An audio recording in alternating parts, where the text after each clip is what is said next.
Hello, আসসালামু আলাইকুম। আরেকটা রেসিপি নিয়ে চলে আসলাম। আজকে আপনাদের সাথে শেয়ার করবো ইজি ওয়েতে চিকেন রোস্ট। আপনারা একদম সিম্পলভাবে বানাতে পারবেন এরকম। তো চলেন আগে মাংসগুলো একটু ভাজবো, ঠিক আছে? কারণ না ভাজলে একটা গন্ধ আসবে, কাঁচা কাঁচা গন্ধ, এটা ভালো লাগে না।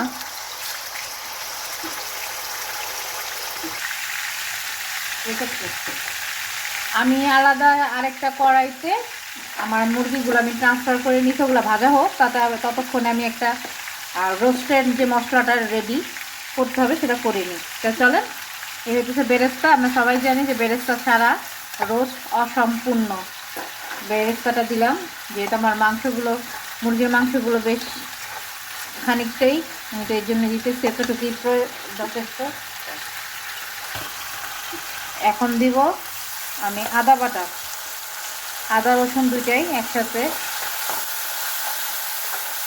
এটা একটু ঘন করা পর্যন্ত বা কষানো পর্যন্ত অপেক্ষা করি, কারণ এটা ফ্লেভারটা আমার ভালো লাগে না, আর মুখে গন্ধ আসলেও ভালো লাগবে না। তো আপনাদের তো বলছি আমি আলাদা একটা কড়াইতে মাংস শিফট করছি। তো দেখেন এই যে এখানে ভাজা হইতেছে। তো এখন এটা রোস্টের জন্য যেটা করা লাগবে সেটা রেডি করতেছি। আমি সামান্য একটু দিব মরিচের গুঁড়া, যেহেতু ঝাল কম খায়, রোস্টে একটু চিনি চিনি স্বাদ লাগলে ভালো লাগে। দিব জিরা গুঁড়া, দিব ধনিয়ার গুঁড়া,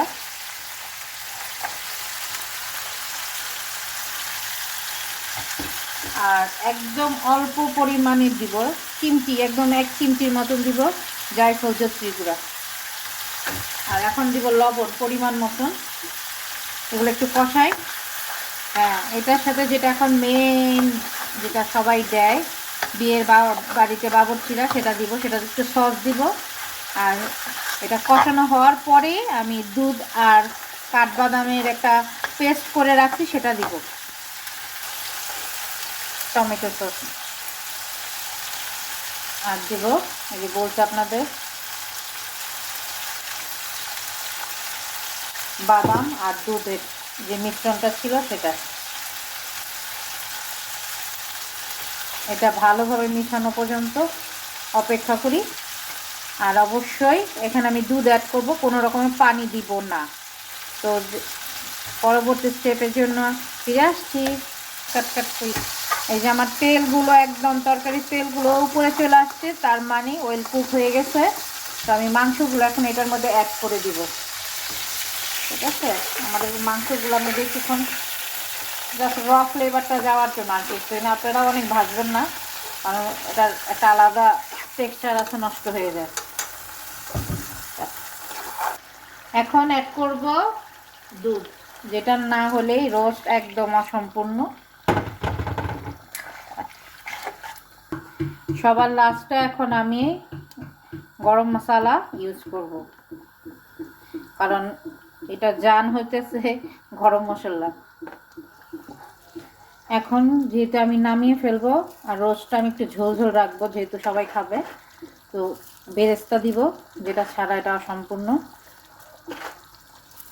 আর আমি যেহেতু বাদাম ইউজ করেছি, আলাদা করে চিনি প্রয়োজন নাই। যদি কারো মনে হয় চিনি অ্যাড করবেন, আপনারা করতে পারেন।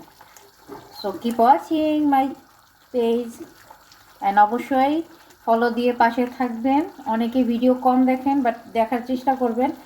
আমি জানি আমার চেয়ে ভালো রান্না করার লোক এখানে অনেকেই আছে, তারপরে একটু ছোট্ট চেষ্টা, পাশে থাকবেন।